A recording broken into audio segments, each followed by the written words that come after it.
Good morning, good afternoon, or good evening, depending on where you're tuning in from. But no matter what time it is, I want to talk to you about something timeless, something real, something that every single person under the sound of my voice will need at some point in life.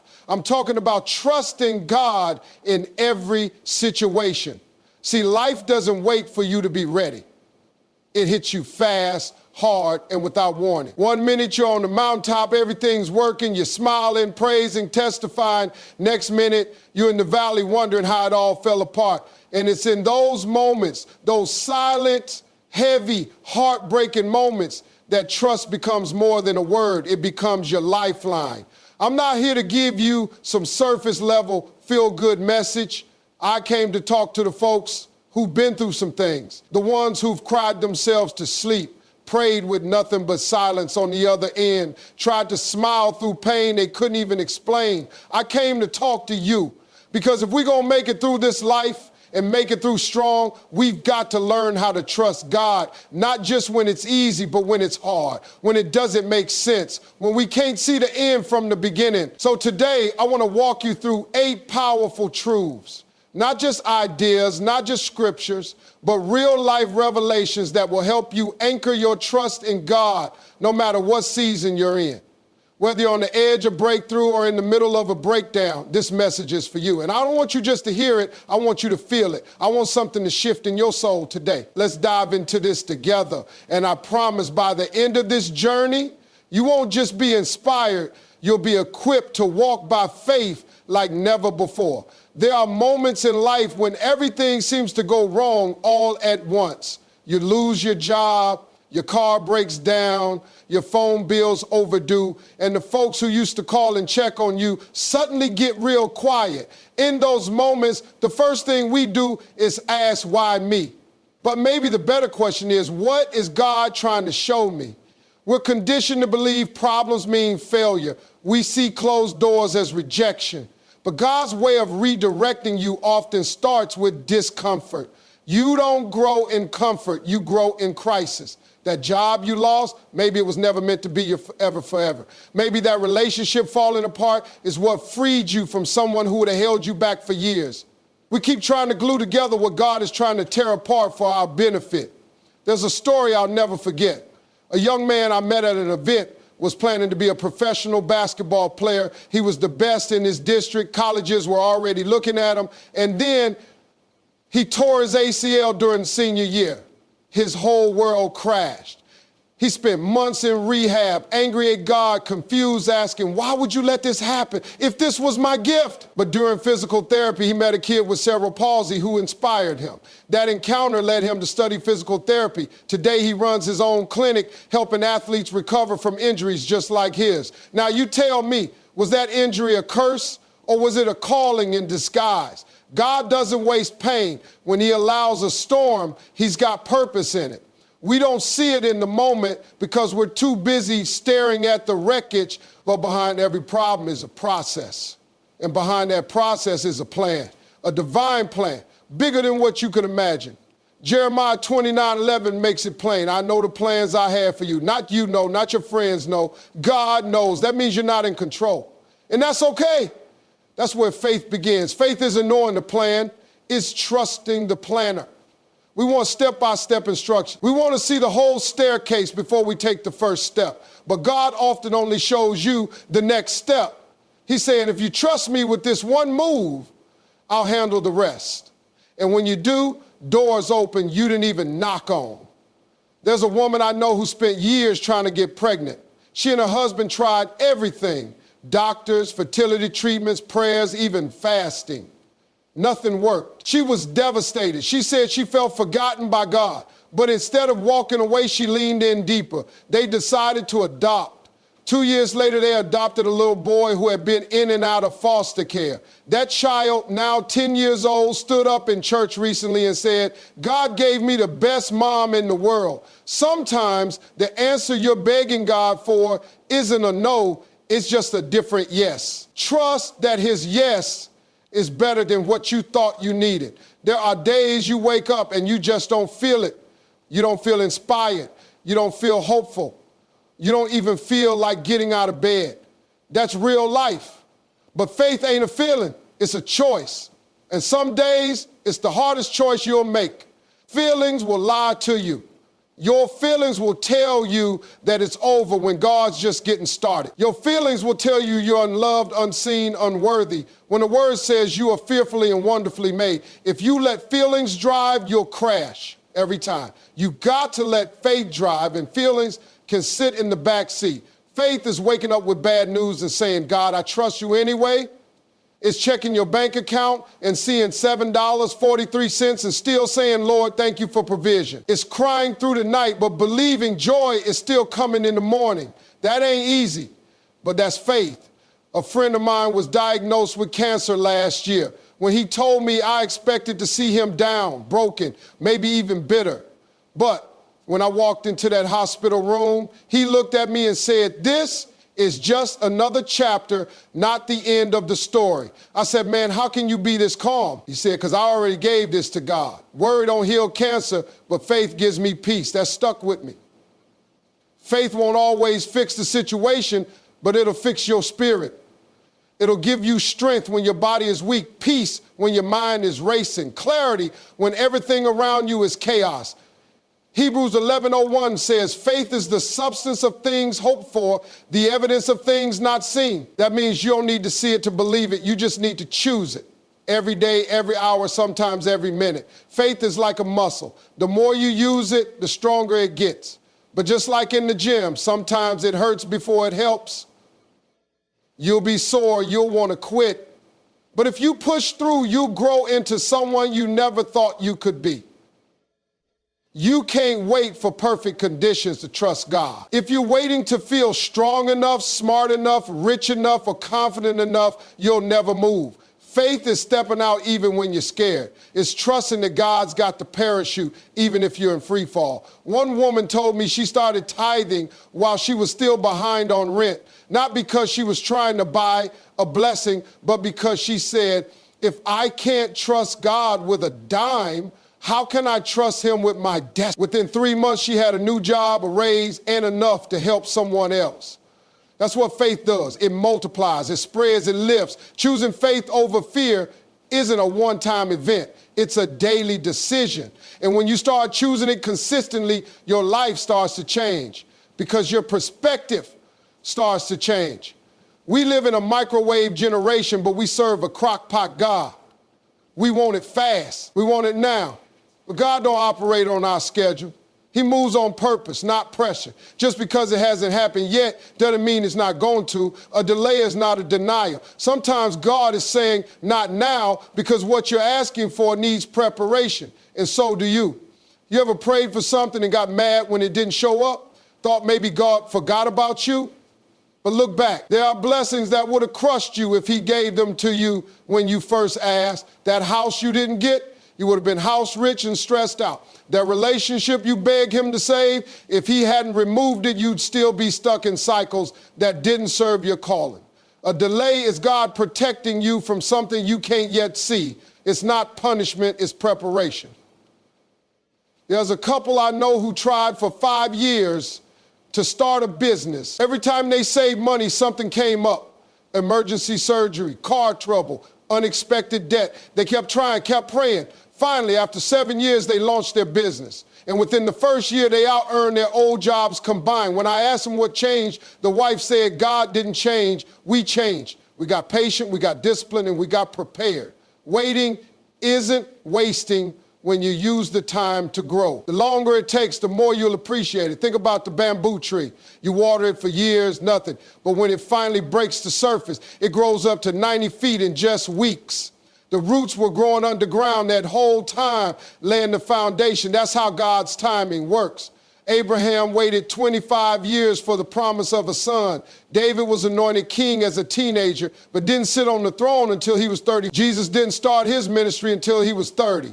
And he's the Son of God. If the King of Kings could wait, why are we in such a hurry? There's a reason why fast food is cheap and forgettable, but a slow-cooked meal hits different. It's richer, deeper, more satisfying. You don't remember the drive-thru burger, but you remember Grandma's Sunday roast. That's how God works. He's slow cooking a blessing that will not only feed you, but feed generations after you. Delays also test your character. God wants to know, can you trust him when there's no evidence? Can you praise him in silence? Can you be faithful when the doors are still closed? Anybody can shout when the check comes in, but can you worship when the lights are flickering and the fridge is empty? That's the test. That's what separates people who only like God's blessings from people who actually trust his timing. God's not holding it back to hurt you. He's holding it until the moment it will bless you the most. Trust the delay. It's not the end of the story. It's just the part where the author is adding depth to the plot. Nobody wants to struggle, but everybody wants the strength. You can't have one without the other. Struggles are not proof that God has abandoned you. They're proof that he's building something in you. Steel is forged in fire. Diamonds are made under pressure. Faith that's never been tested is faith that can't be trusted. Pain shapes you. Pressure matures you. Struggles stretch you into the person you're supposed to become. You don't discover what you're made of until life gets heavy. When everything is easy, you don't grow. Comfort zones don't produce champions. Crisis does. There's a single father I met who told me he had nothing left, lost his job, wife left, raising 2 kids alone. He said he used to be weak emotionally, couldn't handle stress. But once he had no choice but to step up. Something shifted. He started waking up early, applying for every opportunity, cooking, cleaning, working odd jobs just to survive. That man now owns his own landscaping company and mentors young fathers in his community. He told me if I never struggled, I never would have known what I was capable of. Struggles show you your strength. They don't come to destroy you, they come to reveal you. Romans 5:03 says it like this: we glory in tribulations, knowing that tribulation produces perseverance, and perseverance character, and character hope. So what's that mean? It means your storm has stages. Your pain has a process. First comes the trial, then the endurance, then the character, then the hope. That's God's recipe for greatness. Some of the most powerful people you admire have been through things they never talk about. They're standing tall now because they were willing to crawl when nobody saw them. Don't compare your behind the scenes to someone else's highlight reel. You don't know what they had to endure to get where they are. A woman I know beat addiction, went back to school, and became a counselor for people in recovery. She said, the thing that almost killed me became the very thing God used to give me purpose. That's the power of struggle. It breaks what needs to be broken and builds what needs to be built. When you go through the fire and still keep your faith, you become dangerous to the enemy. You walk different. You speak different. You don't get shaken every time something goes wrong because you've seen what survival looks like. You've felt God's hand in your darkest hours, so you stop fearing the dark. That's what real strength is, not pretending you're okay. It's pressing forward even when you're not. It's saying, this is hard, but I'm still here. Every time life tried to knock you down and you got back up, that was strength. That was God holding you together when you didn't even know you were breaking. Don't resent your struggle. Respect it, because it's making you who you called to be. There's a blessing on the other side of obedience that you can't access any other way. You can pray all day, you can cry fast, shout, and speak in every language known to man, but if you won't do what God told you to do, you'll stay stuck. Obedience is the key that opens the door to overflow, and not just any overflow. Overflow that lasts, overflow that covers your family, your finances. God doesn't give instructions to control you. He gives them to protect you. He sees the danger you don't see. He knows what's around the corner. So when he says leave, give, forgive, or stay, he's not testing your comfort. He's testing your trust. There's a story in the Bible that shows this perfectly. In Luke 5, Peter and the other fishermen had been out on the water all night and caught nothing. They were tired, defeated, already washing their nets, ready to call it quits. Then Jesus said, launch out into the deep and let down your nets for a catch. Peter said, we've already tried and it didn't work. But then he added the key phrase, nevertheless, at your word, I will let down the net. That act of obedience changed everything. They caught so many fish, the net started to break. They had to call for help. That's what obedience does. It brings blessings that are too big for you to hold alone, but it only happened after the action. Peter didn't debate it, delay it, or demand a better explanation. He just obeyed, and overflow followed. Obedience rarely feels logical. God will tell you to give when your bank account is empty. He'll tell you to speak life into someone who just betrayed you. He'll tell you to stay when walking away would be easier. That's the test, not if you're comfortable, but if you trust him enough to follow when it doesn't make sense. There's a man I know who worked a stable job in insurance for 15 years. Good money, benefits, security, but God kept nudging him to step away and start a nonprofit for youth mentorship. He wrestled with it for 2 years. Finally, he obeyed, left the job, sold his house, moved into a small apartment, and started from scratch. Today, his organization reaches over 5,000 kids a year. He's been featured nationally, funded by grants, and even hired full-time staff. He said, "The scariest yes of my life became the most fulfilling." Obedience isn't always glamorous. Sometimes it looks like quiet sacrifices nobody sees. It's deleting that number you know God told you to block. It's declining that opportunity that pays more but costs your peace. It's forgiving someone who never apologized. Every act of obedience builds something bigger in you. It's not just about outcomes, it's about character. Delayed obedience is still disobedience. When you know what God told you to do but keep stalling, you're trading purpose for convenience. The longer you wait, the longer you stay in the same cycle, wondering why things won't shift. But the moment you move, when you do it even scared, that's when things break open. Overflow isn't just about material things. It's the peace you can't explain, the clarity you've been praying for, the alignment of your gifts, your time, and your energy. All of it comes when you obey the first instruction. God doesn't give step 2 until you move on step 1. If you're asking God for a miracle but refusing his instructions, you're asking him to bless your terms. But miracles don't work on your terms.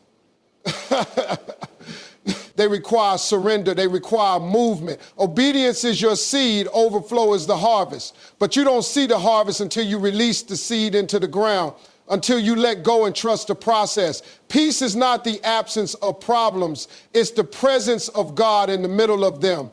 You don't need all the answers to have peace. You need trust. You need to know who's walking with you, even if you don't know where the road leads. Real peace is quiet confidence in chaos. It's not loud, it's not flashy, it's steady. There are people walking through storms right now with a calm that confuses others. Not because the situation is easy, but because their faith is strong. They're anchored. That's peace. That's knowing God is bigger than what's coming against you. Isaiah 26:03 says, "You will keep in perfect peace those whose minds are steadfast because they trust in you." Peace is the result of where your focus is. If your focus is on the storm, you'll sink. If your focus is on the one who calms storms, you'll stay afloat. The waves might rise, but you won't drown. There's a woman I met who lost her daughter in a car accident. Tragic, unexpected, devastating. But when she spoke about it, there was something unexplainable in her tone. Not bitterness, not rage, peace. She said, "I miss her every day, but I know God is still good and he's still with me." That's not natural peace. That's supernatural. That kind of peace doesn't come from logic. It comes from intimacy with God. We think peace comes when life lines up perfectly, but if peace only shows up when everything's right, that's not peace. That's relief. Peace isn't about what's happening around you. It's about what's happening within you. It's when the storm is raging and you can still sleep at night. That's what Jesus had in the boat. The disciples were panicking, but Jesus was resting. That kind of peace comes from knowing who's in charge. Understanding is not a prerequisite for peace. Some of the most stressful moments in life are the ones you try to figure out on your own. You stay up late, overthinking, analyzing every possibility. But God didn't ask you to understand the situation. He asked you to trust him through it. Your mind can only take you so far. Faith has to finish the journey. A business owner I know lost everything in a fire. No insurance, no backup, no answers. But within weeks, he had strangers sending him donations, volunteers helping him rebuild, and a bigger space donated rent-free. He told me, "I still don't understand how it all happened, but I never lost peace. I just knew God would do something. Peace doesn't mean you don't cry. It doesn't mean you don't feel the weight. It means you're not crushed by it. You can grieve and still be grounded. You can suffer and still be secure. Because peace is not based on feelings, it's based on God's presence. When you chase understanding, you delay peace. But when you choose peace first, sometimes the understanding comes later. And even if it doesn't, your soul is still steady. That's a gift the world can't give and can't take away. God doesn't wait for perfection. He moves through brokenness. The very thing you think disqualifies you is often what God uses to qualify you. We serve a God who sees the cracks and chooses you anyway. Who doesn't look for the polish, the flawless, or the flawless resume? He looks for the willing, the humble, the honest. People who know their past and still say, "Here I am, Lord, use me." The Bible is filled with broken people who did mighty things. Moses was a murderer with a stutter. David was an adulterer and a man after God's own heart. Paul persecuted Christians before he became the greatest evangelist in history. Rahab was a prostitute who became part of the lineage of Jesus. Brokenness didn't stop God from using them. It positioned them for purpose. When you try to hide your scars, you hide your story. And your story is what someone else needs to hear. It's in the transparency that healing begins, not just for you, but for others. God doesn't need your highlight reel. He wants your real. The pain, the shame, the questions, the weakness. That's where his power shows up. There's a man I knew who spent years addicted to alcohol, lost his job, his marriage, his dignity. Everyone gave up on him except God. After rehab, he got clean, started mentoring young men, and now runs a recovery center. When he shares his story, people listen, not because he's perfect, but because he's honest. He doesn't speak from theory, he speaks from testimony. That's what makes him effective. His brokenness became his platform. God doesn't need you to be whole before he calls you. He just needs you to be open. You might be limping, but if you're moving forward, you're in position. You might be tired, but if you're still standing, you're useful. Your brokenness isn't the end. It's the beginning of a deeper, more powerful walk with God. Think about pottery in Japan. There's a method called kintsugi, where broken pieces are put back together with gold. The cracks aren't hidden, they're highlighted, because the break made it more valuable. That's how God restores. He doesn't pretend the break didn't happen. He fills it with grace and makes it a masterpiece. Some of the strongest people in faith were first broken in private.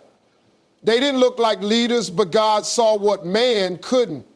Gideon was hiding in fear when God called him a mighty warrior. He didn't believe it, but God spoke to the potential, not the present. That's what God does. He doesn't see you as you are. He sees you as you're becoming. Don't let your past convince you you're unworthy. Don't let your wounds silence your voice. The very things you wish you could erase are the things God wants to use. He specializes in rebuilding what the world has written off. He's not afraid of your mess. He moves in it. Every broken place becomes a space for grace. When you surrender your pain to him, he turns it into purpose. You don't have to fake strength. You just have to offer your truth. Because God doesn't bless who you pretend to be. He blesses who you really are. Trust isn't just believing when things are good. It's choosing to believe when everything screams doubt. It's standing in the fire and still saying God is good. That level of trust takes time, takes trials, and takes surrender. But once you walk through the valley and see how God showed up, your trial becomes your testimony. What you're going through now might not make sense. It might hurt deeper than words can say. But what you survive becomes what you share. Every tear, every breakdown, every sleepless night, it all becomes evidence. Evidence that God sustained you. Evidence that he never left. Evidence that he can take the worst moment of your life and birth something beautiful from it. There's a woman I met who was diagnosed with cancer. Doctors gave her months. She went through treatment alone, lost her hair, lost weight, lost energy, but she kept worshiping, kept believing. 3 years later, she's not only cancer-free, she's speaking in hospitals, praying with other patients, helping others hold on. She told me the cancer tried to kill me, but my trust gave me purpose. Her trial became her testimony, and her trust was the bridge. Nobody wants the fire, but the fire refines you. You come out clearer, stronger, pure. The people who inspire you most are the ones who've endured the most. You listen to them because they've lived what they preach. They trusted God when they had every reason not to, and now their life preaches louder than any sermon. The enemy's goal is to break you during the trial. But when you trust God through it, you take the very weapon you used and turn it into worship. You disarm the pain, you take back the narrative. And now when someone else is walking through what you survived, you can look them in the eye and say, I've been there and God brought me through. Think of Joseph, thrown in a pit by his brothers, sold into slavery, falsely accused, thrown in prison. For years it looked like loss after loss, but he trusted God through every stage, and eventually he rose to power and saved nations. When he stood before the very brothers who betrayed him, he said, what you meant for evil, God meant for good. That's what trust sounds like. Your story may still be in the middle. You might not see the victory yet, but God is not finished. Your trial is being shaped chapter by chapter into a testimony that will set others free. Trust turns the pain into purpose. It turns confusion into clarity. It turns your valley into someone else's map to freedom. People are watching how you walk through it, not because you have all the answers, but because you have peace that doesn't make sense. Because you keep showing up. Because your faith is louder than your fear. And when you come out on the other side, and you will, your story won't just be survival, it will be legacy. Your trial isn't wasted. It's working, it's teaching, it's building. And when you tell your story, someone else finds strength to keep going. That's the power of trust. It transforms what was meant to break you into something that builds others. Let me tell you something, and hear me loud and clear. God has not forgotten you. You may not understand why it's taking so long. You may be wondering why the pain won't stop. You may be questioning why the breakthrough hasn't come. But don't you dare let go of that trust, because trust is not weakness, trust is power. Trust is what keeps you moving when nothing else makes sense. Trust is what keeps your spirit alive when your circumstances feel dead. Trust is what reminds you that even if the door hasn't opened yet, God still holds the keys. You were never meant to figure this out alone. You were never expected to carry the weight of the world on your shoulders. That's why he says, cast your cares on me. That's why he says, be still and know that I am God. Not so you can sit in fear, but so you can stand in faith, even with tears running down your face. If you walk out of here with anything, walk out with this. God doesn't waste pain. God doesn't overlook obedience. God doesn't ignore the cries of his children. He sees you, he hears you, and he's working even when it looks like nothing is happening. Your job isn't to understand every step. Your job is to keep stepping, keep praising, keep showing up, keep trusting, because on the other side of that trust is peace that makes no sense. On the other side of that trust is strength you didn't know you had. On the other side of that trust is a testimony that will shake hell's gates and give hope to someone else who thought they were alone. You've come too far to quit now. You've seen too much of his faithfulness to start doubting him now. So plant your feet, lift your head, and tell your soul, I will trust God in every situation. And when you do that, watch what God does next.